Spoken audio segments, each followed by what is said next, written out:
Hello everyone, welcome and thank you for joining us.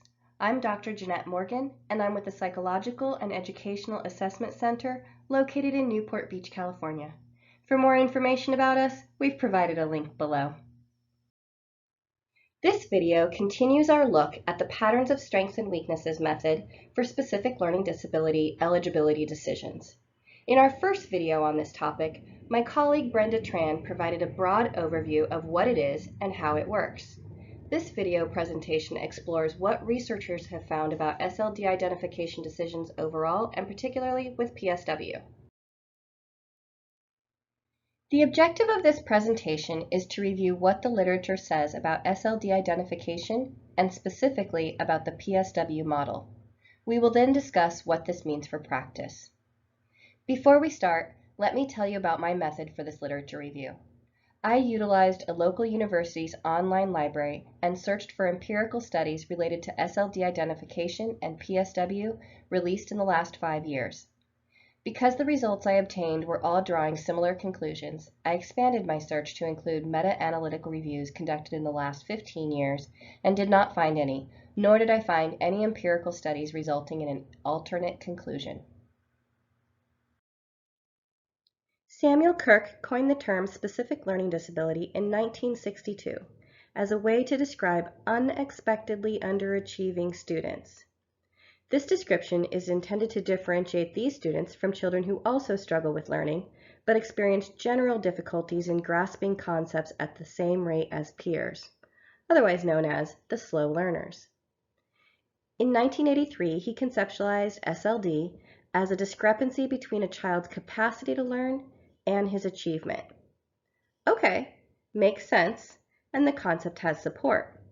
But here's where the assumption came in, that individuals with SLD can be accurately and reliably identified on the basis of tests with inherent distribution error. This assumption became policy, but would the assumption prove true?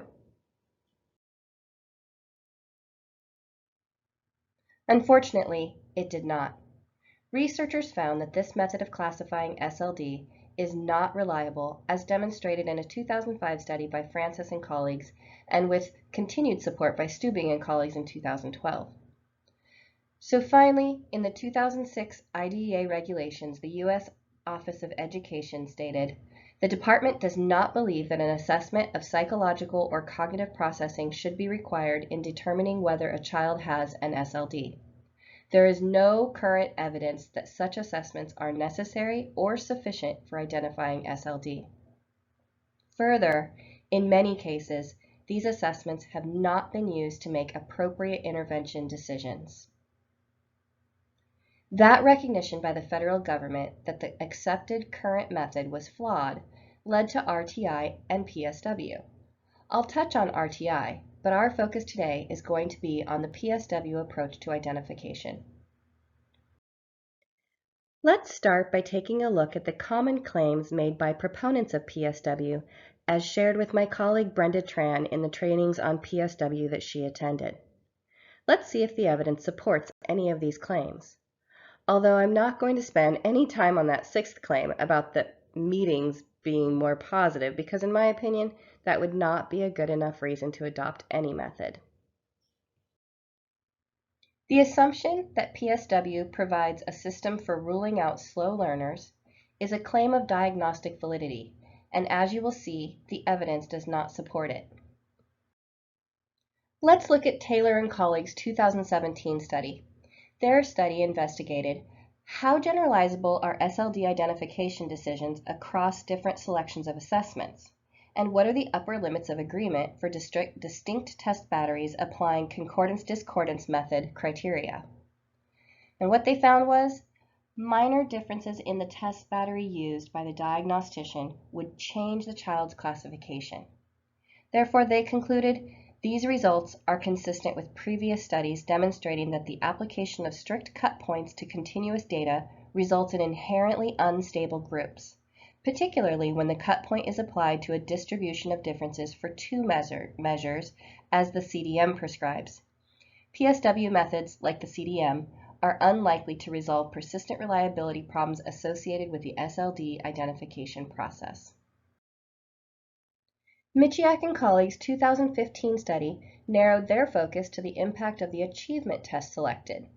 They applied the PSW concordance-discordance method to evaluations of 177 second graders and asked the questions: what is the level of agreement achieved by two comparable but different assessment batteries utilized for learning disability identification within the CDM?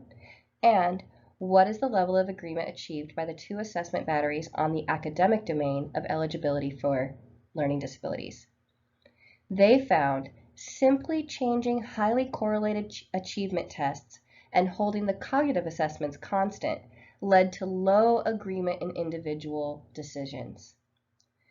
The achievement test selected impacts not only the decision of if a disability exists, but also results in low agreement on the academic domain of eligibility. So for example, one battery may indicate a reading fluency disorder, while another battery may indicate a reading comprehension disorder. In a study recently released, Mackey and Adams randomly assigned 461 school psychologists to one of 12 conditions to make identification decisions utilizing IQ achievement discrepancy, PSW, or RTI methods to compare the reliability of identification. Out of the three methods, all were unreliable, but PSW had the lowest consistency and RTI had a slightly higher consistency in this study. However, the authors did note that a previous study did not find any difference. Of exceptional note, the background and observation data that was supplied to the psychologists did not appear to be greatly considered in identification decisions. We'll discuss this further when we take a look at the implications for your students. So do any of the PSW models have diagnostic validity? Unfortunately, no. Identification consistency is no better than the flip of a coin. And as we've seen, studies have shown that even identification consistency between models of PSW is unreliable, and furthermore, the decisions are impacted by the assessments that are utilized. So why do these methods persist? I thought it might be helpful to provide a picture for context of the size of the group of students these methods are unreliable in identifying. This is my interpretation of what I've read in the studies. Please note these are not real numbers, nor are they based on any percentages found in the literature. I just made them up to help me give this perspective. So let's pretend that an LEA has 1,000 third graders, and all of these students are tested utilizing the IQ Achievement Discrepancy Method, or PSW. Out of those 1,000 students, 970 of them would be successfully ruled out. There would be negative agreement, meaning most psychologists would agree that there is no SLD. These students may be typical learners, or they may be eligible under another category such as intellectually disabled. For 10 students, there would be positive agreement, meaning that most psychologists would agree that they have true SLD. However, that leaves 20 of these students with inconsistent agreement, meaning that for this group of struggling learners, psychologists would be unable to reliably differentiate these groups between true SLD and slow learners. This is the group, the struggling learners, that discrepancy methods fail. So, slow learners and children with specific learning disabilities cannot be consistently differentiated. But what about the other assumptions made by PSW proponents? That PSW results in earlier identification of SLD, it's effective for use with African American students in California, and it provides a system for ruling out language acquisition. I found no evidence supporting or even testing these claims, but given the unreliability of identification, it's unlikely that these would prove true. Finally, let's take a look at the assumption that PSW results in more specific recommendations for treatment and therefore better treatment outcomes. This assumption has actually been studied extensively to determine if the time and resources involved in these evaluations is justified by treatment outcomes.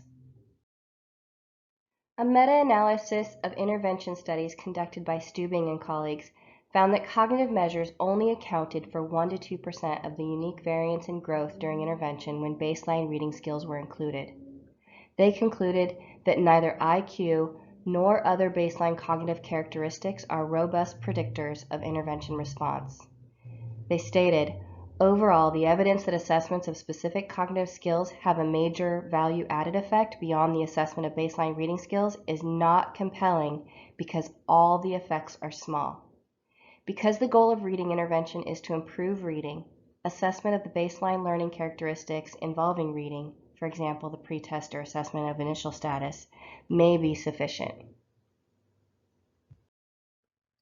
Burns and colleagues also synthesized studies addressing the relation of cognitive and neuropsychological tests for intervention design and outcomes. The authors reported a much smaller effect size of cognitive testing than the effect of baseline status on reading fluency. The small size of the effects calls into question the practical significance and utility of using cognitive characteristics for prediction of response when baseline reading is available. They state that data do not support the use of cognitive measures to develop interventions, but instead favor more direct measures of academic skills, for example, reading fluency, in a skill-by-treatment interaction. Stubing and colleagues from the previous study would agree, and further, they argue that neither IQ nor other baseline cognitive characteristics are robust predictors of intervention response.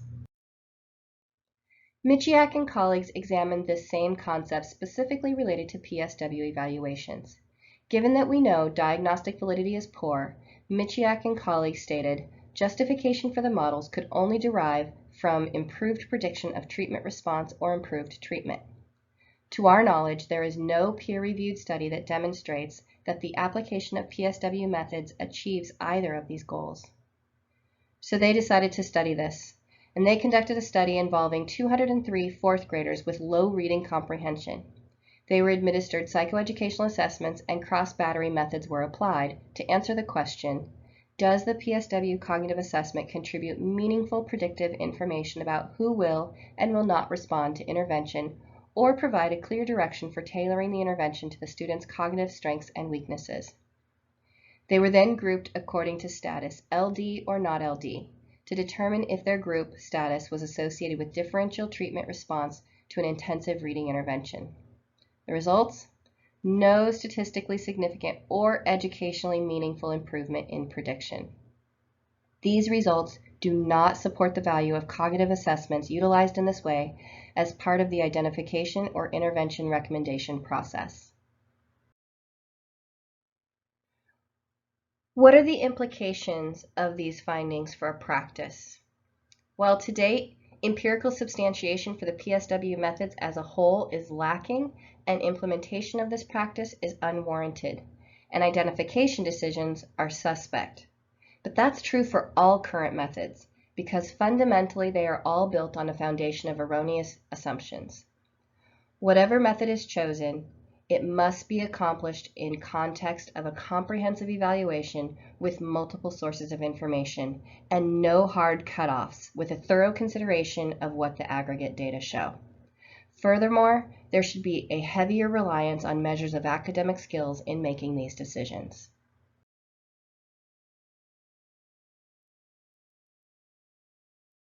As a stakeholder, when conducting or critiquing SLD evaluations, primary consideration should be given to comprehensive academic achievement data rather than cognitive evaluation. Remember the Mackey and Adams recent study where psychologists were given background and observation data to utilize in their decision, but the results suggested that they were not given a lot of consideration? If you are conducting an evaluation, make sure you are not relying on cutoffs to make the decision. And if you are critiquing another evaluator's results, look for how or even if that information is utilized in the decisions made for your struggling learners. Specifically, if you are critiquing a PSW evaluation and there is a disagreement about eligibility, look for the evidence that the comprehensive data was included in the decision, and if evidence cannot be found, bring the team's attention to the author's words about its importance to the final decision. This review of SLD identification data led me to a realization that the process is fundamentally flawed. The issues are systemic and won't be solved overnight. Policymakers in our LEAs are likely unaware of this data and are just following 40 years of flawed legal policy that keeps getting passed down out of convenience and tradition. A systems change is necessary, and unfortunately, that is only likely to occur if significant legal actions take place. The term specific learning disability was born from the rationale, or should I say assumption, that unexpected underachievers would benefit more from services and interventions than expected underachievers, or slow learners. However, these studies do not support that assumption. Children with significant discrepancies and children with flat profiles did not show any difference in outcomes when interventions were applied. So perhaps the greater systems change that is needed is a recognition that all children with difficulty learning can benefit from interventions, and the assumption that differentiating between these groups of struggling learners has value is unfounded and ultimately harmful to children. Thank you for taking the time to watch this video presentation. I hope you found it informative and helpful. As evaluators, this information has irrevocably changed the way we approach our SLD assessments and the assessments we critique. Going forward, our SLD evaluations have less emphasis on cognitive discrepancies and cognitive profiles, and an even greater emphasis on the achievement data collected that represents the child's whole learning history and current performance. Our hope is that as those affected by this piece of the educational system gain an understanding of the flawed nature of this process, that change will follow at the personal level and at a systemic level.